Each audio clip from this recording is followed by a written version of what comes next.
ओम नमः शिवाय।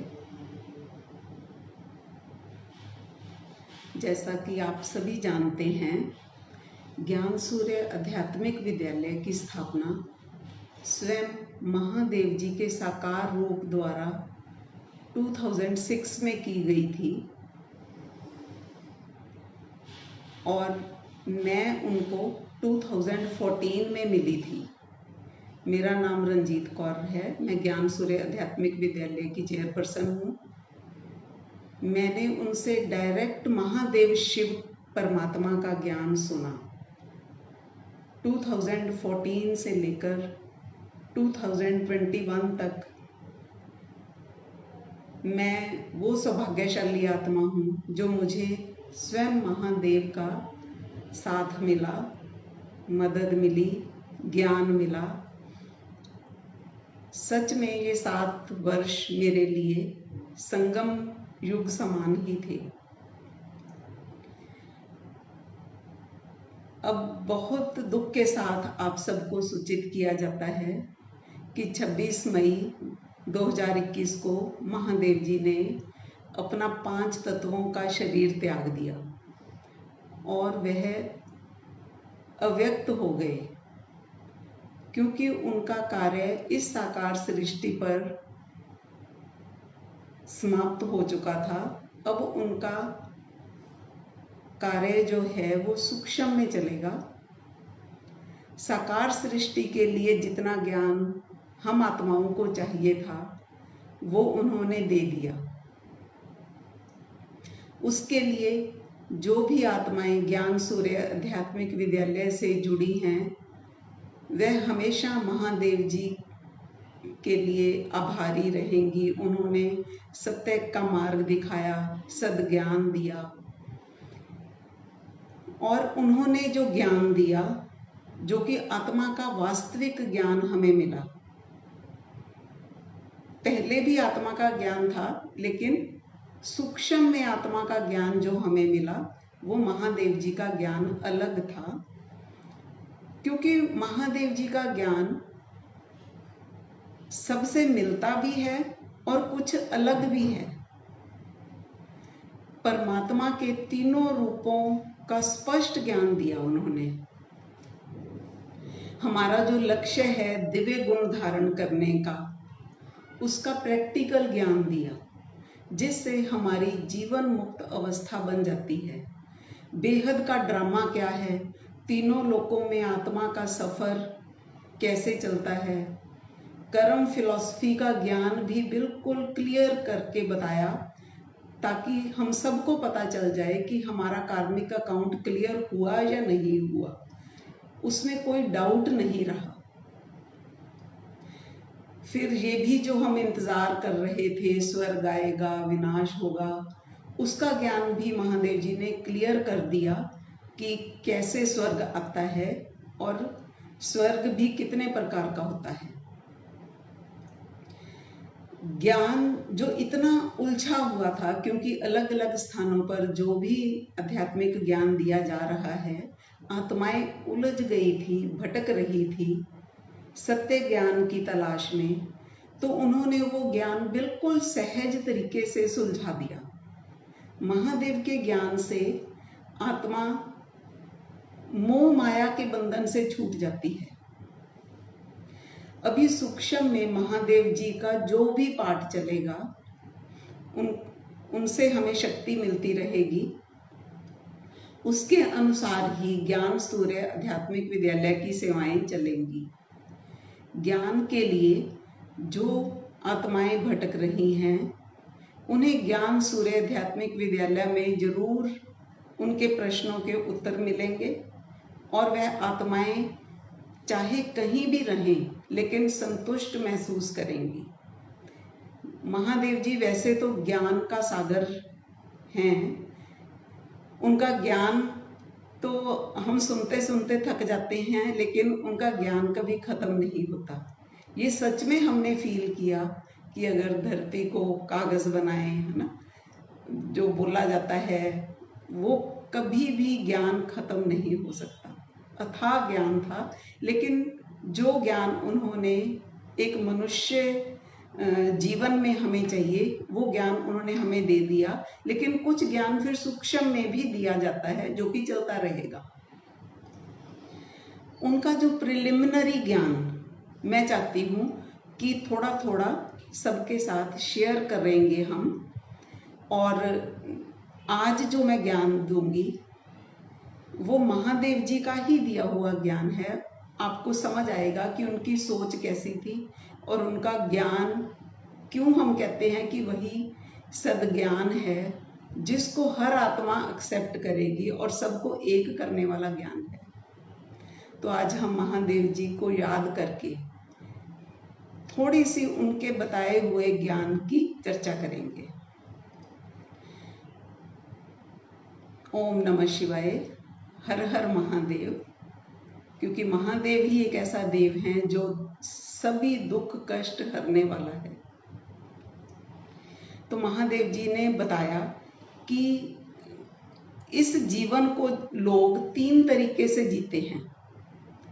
पहला तरीका है दुनियावी जीवन।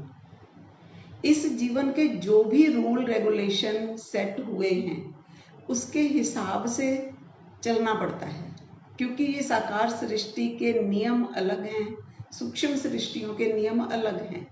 यहाँ पर अगर हमने ये शरीर धारण किया है तो इस जीवन को जीने के लिए बचपन से ही हमें पढ़ना लिखना, फिर जॉब करना, फिर शादी करना, फिर बच्चे पैदा करना, फिर बच्चों के भी आगे बच्चे, फिर उनकी शादियाँ, ये सब करते करते जीवन, आम जीवन जो लोग जीते हैं उनका ऐसे जीवन निकल जाता है और उसके आगे उनको नहीं पता होता कि अब क्या करना है। हम देखते हैं आम जीवन में इस सृष्टि पर कुछ लोगों की अच्छी जॉब है, अच्छी पोस्ट पर हैं, और कोई थोड़ी छोटी पोस्ट पर हैं, कोई डॉक्टर इंजीनियर हैं तो कोई लेबर हैं। ये आम जीवन है। सारे जीवन में दुख सुख भी आते रहते हैं। हमेशा से ना कोई दुखी रहता है और हमेशा ना ही कोई सुखी रहता है ना। कभी किसी से लड़ाई झगड़ा हो गया, कभी किसी पे गुस्सा आ गया, है ना, कभी हम गुस्से हो गए, कभी किसी ने मना लिया, ऐसे ही जीवन चलता है। कभी बातें बिगड़ जाती हैं और कभी बातें सुलझ जाती हैं। इस जीवन में आप देखेंगे कि स्वार्थ ज्यादा होता है ना। हम यही सोचते हैं कि मेरा काम होना चाहिए और मेरा क्या फायदा है। कोई भी काम करने से पहले हम यही सोचते हैं कि मेरा क्या फायदा होगा। अगर हम रिलेशन भी बनाते हैं तो हम ये सोचकर बनाते हैं कि ये मेरे साथ मैच करता है या नहीं, मुझे अच्छा लगता है या नहीं, है ना। तो ये इस जीवन में स्वार्थ आपको नजर आएगा। और रिलेशन भी आप देखेंगे कि कभी ठीक हो जाते हैं और कभी बिगड़ जाते हैं, ऐसे चलता रहता है, जिस कारण से उन लोगों के जीवन में दुख आता ही रहता है ना। लेकिन बात समझने की ये होती है कि सभी तो हमारे हिसाब से नहीं चल सकते, इसलिए इस जीवन में ज्यादातर लोग आप देखेंगे कि परेशान रहते हैं। उसके बाद दूसरे तरह का जीवन है धार्मिक जीवन। कुछ लोग आम जीवन से हटकर धार्मिक हो जाते हैं। कोई सनातनी हो गया, कोई क्रिश्चियन हो गया, कोई मुस्लिम हो गया, कोई सिख हो गया। उन्होंने धर्म को ज्यादा महत्व दिया और धर्म के हिसाब से जीवन को जिया। इस जीवन में, धार्मिक जीवन में भी आप देखेंगे कि उनमें ज्यादा चेंज नहीं आता। हाँ, ये एक हायर फील जरूर आती है कि मैं धार्मिक हूँ, मैं बहुत पक्का भक्त हूँ, मैंने सारे ग्रंथ पढ़ लिए, मैं तो डेली पाठ पूजा करता हूँ, है ना। और ये लोग कुछ अच्छे काम भी करते हैं अपने जीवन में, है ना। किसी की मदद कर देते हैं, भूखे को खाना खिला देते हैं।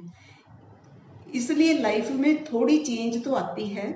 लेकिन अगर आम जीवन में कोई प्रॉब्लम आ जाए, दुख आ जाए, तो क्या करते हैं, वो अपना ध्यान अपने इष्ट पर लगाते हैं या प्रार्थना करते हैं कि हमारा जीवन ठीक हो जाए। खुद पावरफुल नहीं होते, लेकिन हाँ, वो सहारा जरूर ले लेते हैं परमात्मा का या किसी भी देवी देवता का सहारा ले लेते हैं कि हमारे पर मेहर करो। तो उनका जीवन भी ऐसे चलता है, कुछ समय तो वो भक्ति में रहते हैं और कुछ समय वो आम जीवन ही जीते हैं। उनका स्वभाव संस्कार ज्यादा नहीं बदलता, बस एक सहारा मिल जाता है जिसके कारण से वे अच्छे कार्य भी कर लेते हैं, सेवा भी कर लेते हैं, जैसे ब्लड डोनेशन का कैंप लगा लिया या और भी इस तरह की चैरिटी वाले काम वो कर लेते हैं। धार्मिक ज्ञान के अनुसार जैसे लोग खुद को भक्त मानते हैं, फॉलोअर मानते हैं, खुद को दास मानते हैं, इसलिए हमेशा परमात्मा से मांगने वाला संस्कार उनका रहता ही है, वो खत्म नहीं होता। इसके बाद तीसरा जीवन है आध्यात्मिक जीवन। जो आध्यात्मिक जीवन जीता है उसके जीवन में दुख खत्म हो जाते हैं। अगर आप आध्यात्मिक जीवन जिएंगे तो सबसे पहले आपका अपना दुख खत्म होगा। कोई टेंशन, कोई डिप्रेशन, कोई इरिटेशन नहीं रहती अगर हम सच्चा सच्चा आध्यात्मिक जीवन जीने लग जाएं तो। इस जीवन में परमार्थ ज्यादा होता है, स्वार्थ नहीं होता। दूसरों को सुख देने की भावना रहती है और दूसरे का भला करने के संकल्प आते हैं और उनके व्यवहार में भी नजर आता है। यहाँ हम परमात्मा से कुछ मांगते नहीं है, बस उन पर विश्वास करके उनका जो ज्ञान परमात्मा ने दिया उसको धारण करने के लिए परमात्मा को साथी बनाकर रखते हैं, जिससे हमारा पुरुषार्थ आसान हो जाता है। लेकिन करना हमने खुद ही है, खुद ही करते हैं हम, लेकिन परमात्मा को साथी बनाकर रखते हैं। और जो धार्मिक लोग हैं, क्योंकि वो आम जीवन से थोड़ा सा ऊपर उठ जाते हैं, इसलिए वह आध्यात्मिक ज्ञान को जल्दी समझ सकते हैं, क्योंकि उनकी कुछ अटैचमेंट्स भी खत्म हो जाती हैं। लेकिन हमारे यहाँ पर ज्ञान सूर्य आध्यात्मिक विद्यालय में डायरेक्ट आध्यात्मिक जीवन की शिक्षा देते हैं। पहला अभ्यास जो स्टार्टिंग में आध्यात्मिक ज्ञान में महादेव जी ने सिखाया, उससे आपके अपने जीवन से दुख, ईर्ष्या, राग, द्वेष, इरिटेशन चली जाती है। आपको सबसे पहले तो अपना ही फायदा होगा। उसके बाद जब आप अपने आप को सेट कर लेते हैं, आपका माइंड स्टेबल हो जाता है, शांत हो जाता है, तब आप परमार्थ भी कर सकते हैं। क्योंकि जिन्होंने भी ऋषि मुनियों ने, संतों ने, महात्माओं ने खुद पर अभ्यास किया, उसके बाद उन्होंने फिर दुनिया को भी दिया। पहले तो जो अभ्यास महादेव जी ने बताया कि स्टार्ट हमने करना है, स्वयं को जानना है। सब धर्म वाले मानते हैं कि आत्मा एक शरीर छोड़कर दूसरा शरीर लेती है, इसलिए सबसे पहले तो हमें खुद को ही समझना है। महादेव जी ने बताया कि हमारे शरीर में आत्मा 2 रूप से विराजमान है।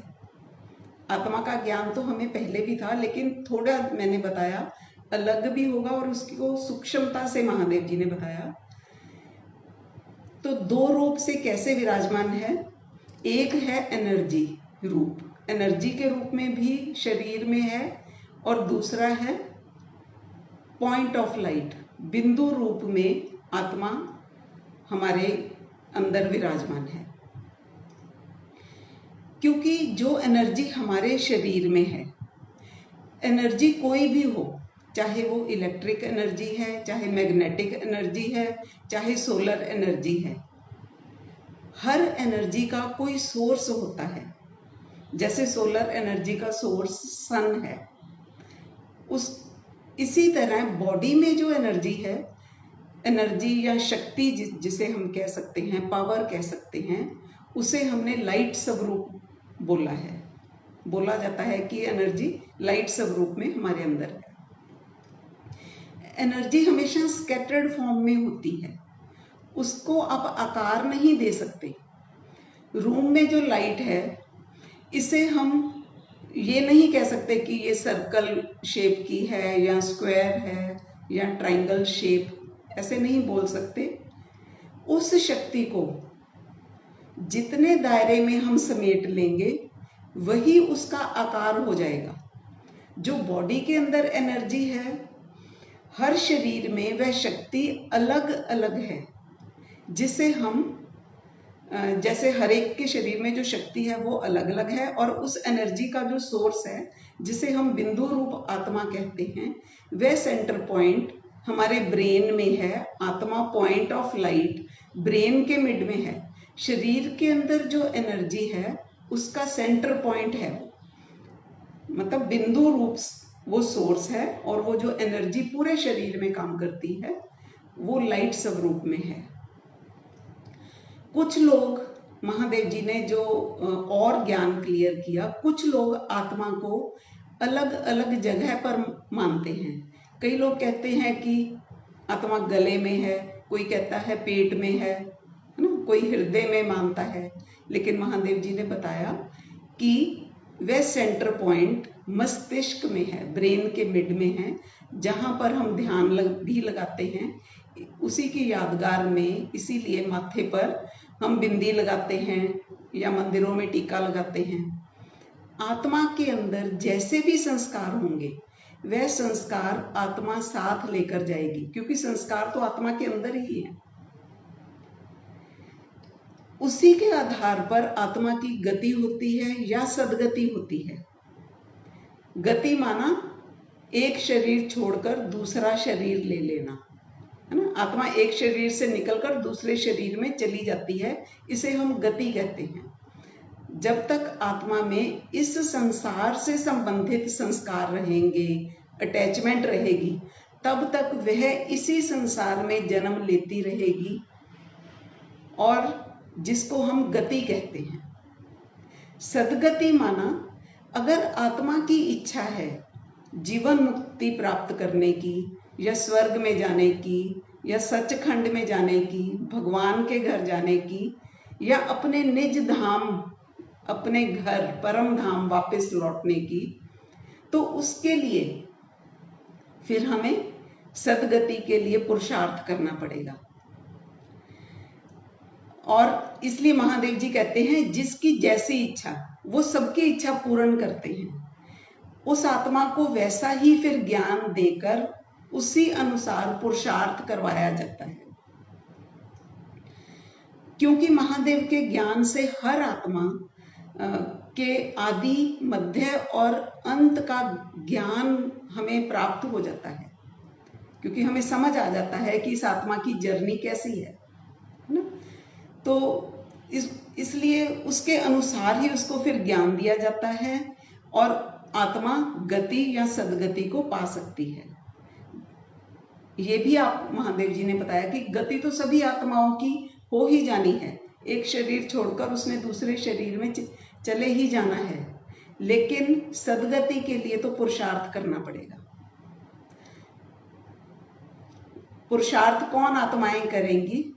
लेकिन कुछ आत्माएं जैसे सुख बाहर ही ढूंढती हैं, उन्हें इस दुनिया के सुख अच्छे लगते हैं, इसलिए वो वापस इधर ही जन्म मरण के चक्कर में रहती हैं। सुख दो तरह का होता है ना।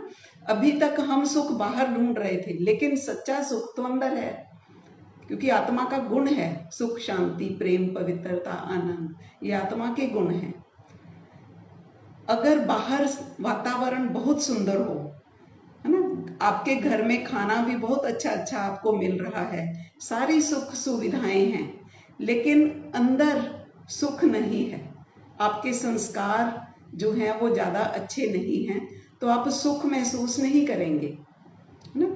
जिनको बाहर का सुख अट्रैक्ट करता है वो लोग पुरुषार्थ नहीं कर सकते, वो पुरुषार्थ को भी कह देते हैं कि जरूरत नहीं है पुरुषार्थ करने की। लेकिन जिनको अंदर का सुख प्राप्त हो जाता है वही आत्माएं संतुष्ट हो सकती हैं। हम यह पहला अभ्यास करवाते हैं, जैसे सभी करते हैं जिनको आत्मा का ज्ञान है, कि आत्मा कभी मरती नहीं है, सिर्फ शरीर बदलती है। आत्मा को फील करने की प्रैक्टिस करते हैं। सिर्फ ज्ञान नहीं कि आत्मा कहाँ पर होती है, ये तो प्राइमरी नॉलेज है, लेकिन उसे फील करना। जिन आत्माओं में प्योरिटी होती है, थोड़ी लगन होती है पुरुषार्थ के प्रति, परमात्मा के प्रति, तो उनको आत्मिक सुख ही अट्रैक्ट करेगा। पहला अभ्यास की जो प्रैक्टिस आज हम थोड़ा सा डिस्कस करेंगे, जिसने भी वह प्रैक्टिस की होगी वह इस जीवन में कभी डिस्टर्ब नहीं होगा, उसके व्यवहार में भी मन शांत होगा। सिर्फ योग में ही शांति नहीं फील करेगा, उसका व्यवहार भी आप देखेंगे वो हमेशा शांत रहेगा। और फियर और अटैचमेंट इस अभ्यास से भी खत्म हो जाती है। जैसे जब हम गाड़ी चलाना सीखते हैं तो क्या करते हैं, उसमें दो बातें होती हैं, एक है थ्योरी का ज्ञान, एक होता है प्रैक्टिकल ज्ञान। हम जब गाड़ी सीखते हैं तो पहले हमें थ्योरी का ज्ञान दिया जाता है ना, कि यहाँ पर ब्रेक है, यहाँ पर क्लच है, यहाँ पर गियर है, ऐसे ऐसे आपने गाड़ी चलानी है। तो उसके लिए जब हम सीख रहे होते हैं तो खुली जगह पर प्रैक्टिस करते हैं।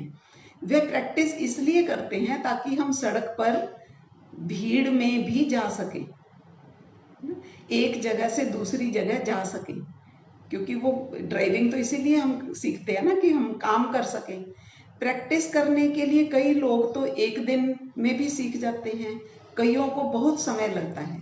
सिर्फ प्रैक्टिस करना हमारा एम तो नहीं है ना, कि बस सारी उम्र प्रैक्टिस ही करते रहेंगे और जहां हमने जाना है गाड़ी लेकर वहां हम जाएं ही ना। तो हर रोज प्रैक्टिस तो करते हैं, लेकिन भीड़ वाले इलाके में हम नहीं जाते। क्या सारी उम्र प्रैक्टिस करते रहेंगे? प्रैक्टिस की भी एक हद तक तो महत्व है, लेकिन क्या है, स्पिरिचुअल प्रैक्टिसेस में भी ऐसे ही होता है। क्या खाली प्रैक्टिस तो सब कुछ नहीं है, कि आपने बस गाड़ी की खाली जगह पर प्रैक्टिस करते रहे और उसको चलाया नहीं, भीड़ वाले इलाके में कभी नहीं गए। स्पिरिचुअल प्रैक्टिस का भी एक पर्पस है, हम प्रैक्टिसेस करते हैं ना, अभ्यास करते हैं। सिर्फ हम अच्छी प्रैक्टिस करते हैं यह अच्छी बात है, कि हम रोज सुबह उठकर योग करते हैं, क्लास करते हैं, अच्छा फील करते हैं। प्रैक्टिस को अच्छा करना ही हमारा लक्ष्य तो नहीं है ना। हमारा लक्ष्य क्या है? उस प्रैक्टिस को यूज भी तो करना है ना। जब आपके कर्म व्यवहार में वह चीज आ जाएगी तभी तो उस प्रैक्टिस का फायदा होगा। फिर हमारे व्यवहार में इतनी ज्यादा वो प्रैक्टिस पक्की हो जाएगी कि आपको प्रैक्टिस करने की जरूरत नहीं रहेगी। जब गाड़ी चलानी हमने सीख ली तो फिर उसके बाद भी क्या हम खुली जगह पर प्रैक्टिस करते रहेंगे? जब आप रूटीन में ही गाड़ी चलाने लग गए तो प्रैक्टिस तो अपने आप ही हो ही रही है। हमारा लक्ष्य है उन प्रैक्टिसेस को व्यवहारिक जीवन में यूज करना। जब हम बैठकर ध्यान करते हैं, मस्तक में स्वयं को फील करते हैं, मैं चेतन शक्ति आत्मा हूं, मैंने कितनी बार शरीर धारण किया और छोड़ दिया, शरीर के साथ ये सारे शरीर भी एक दिन छूट जाना है और शरीर के साथ ये रिश्ते भी एक दिन छूट जाएंगे। ये हम प्रैक्टिस करते हैं ना। ये हो गया खाली जगह पर गाड़ी चलाने वाली। उस समय तो आपको कोई डिस्टर्ब भी नहीं कर रहा, क्योंकि आप खाली जगह पर हो, है ना। योग में बैठकर आप जितना समय मर्जी प्रैक्टिस कर सकते हैं, है ना। तो फिर क्या होगा, खाली जगह पर गाड़ी चलाने वाली प्रैक्टिस खत्म तो करनी है। यह सब कुछ विनाशी है। जब हमें ये बात समझ आ गई, है ना, ये सोचना तो बहुत आसान है कि सब कुछ विनाशी है, छूट जाना है। हमने 5 बार 10 बार 20 बार 100 बार ऐसा अभ्यास कर लिया प्रैक्टिस में, योग में। आपने प्रैक्टिस तो कर ली, है ना। जैसा आपको योग सिखाया गया था वैसा आप करने लगे। प्रैक्टिस कंप्लीट कर लेना ये एक स्टेप है, ये एक फेज है, लेकिन हमारा लक्ष्य नहीं है। पहले तो हमें यह भी जैसे पता ही नहीं था कि बैठकर ऐसे प्रैक्टिस करनी होती है। एक समय में हमें ये नॉलेज हो गई और हमने ये प्रैक्टिस करनी शुरू कर दी। है ना। और ये भी हमें नहीं पता था कि मैं एक आत्मा हूँ, मैं बिंदु स्वरूप हूँ, है ना, नहीं पता था। जैसे गाड़ी का भी हमें नहीं पता होता कि कहाँ पर क्लच है, कहाँ पर गियर है ना, कैसे कब ब्रेक लगानी है। कई बारी, है ना, ब्रेक लगाने की बजाय हम एक्सीलेटर दबा देते हैं। हमें प्राइमरी नॉलेज हो गई कि कौन सी चीज कहाँ पर है। ऐसे ही स्पिरिचुअल प्रैक्टिस में हमें ये तो समझ आ गया कि ऐसे ऐसे ज्ञान समझ आ गया। पहले तो ज्ञान को समझकर प्रैक्टिस प्रॉपर करनी है। प्रैक्टिस में कुछ ना कुछ गड़बड़ तो होती रहती है, ये प्रैक्टिस का पार्ट है। जैसे जब हम गाड़ी चलाते हैं तो कई बार तो अच्छी प्रैक्टिस होती है, कई बार गाड़ी इधर उधर टक्कर भी मार देते हैं, नुकसान भी हो जाता है। ऐसे ही स्पिरिचुअल प्रैक्टिस में भी कुछ गड़बड़ हो जाती है। कई बार तो हमें योग में बहुत अच्छा लगता है और कई बार हमें लगता है कि योग नहीं लगा, है ना। तो ऐसा तो होगा ही, योग में भी कभी लग जाएगा, कभी नहीं लगेगा। प्रैक्टिस का फायदा ऐसे लगेगा, कभी हो रहा है, कभी लगेगा नहीं फायदा हो रहा।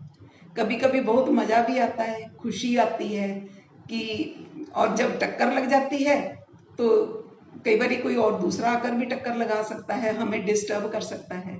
इसलिए हमने प्रैक्टिस तो प्रॉपर करनी है, लेकिन जो पहली प्रैक्टिस है उसका व्यवहारिक पक्ष चेक करना बहुत जरूरी है कि क्या वह हमारे व्यवहार में आई या नहीं आई।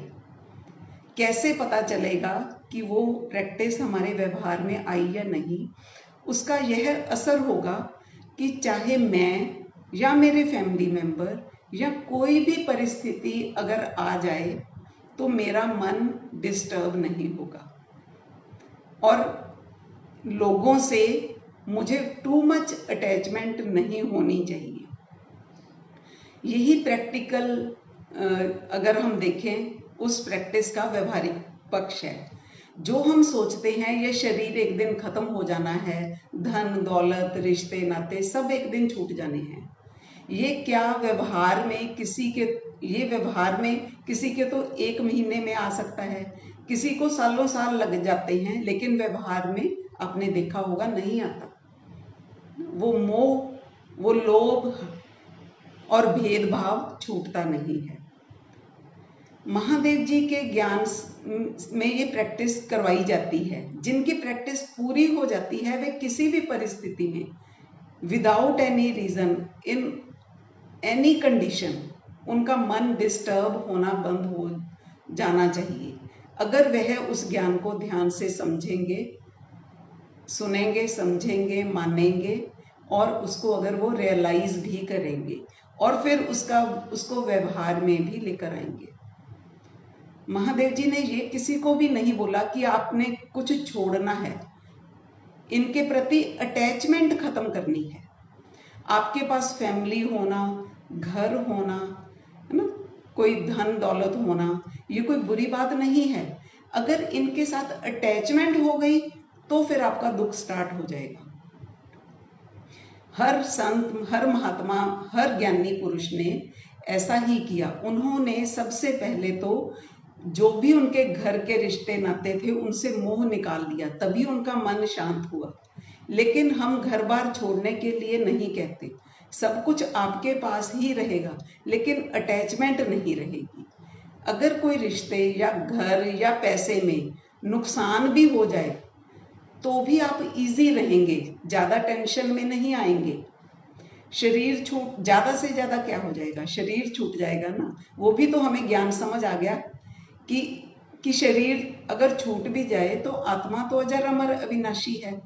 जब ये ज्ञान है तो फिर हमारे व्यवहार में ये होना चाहिए कि हमें किसी भी बात का डर नहीं होना चाहिए, मन 24 घंटे शांत रहना चाहिए।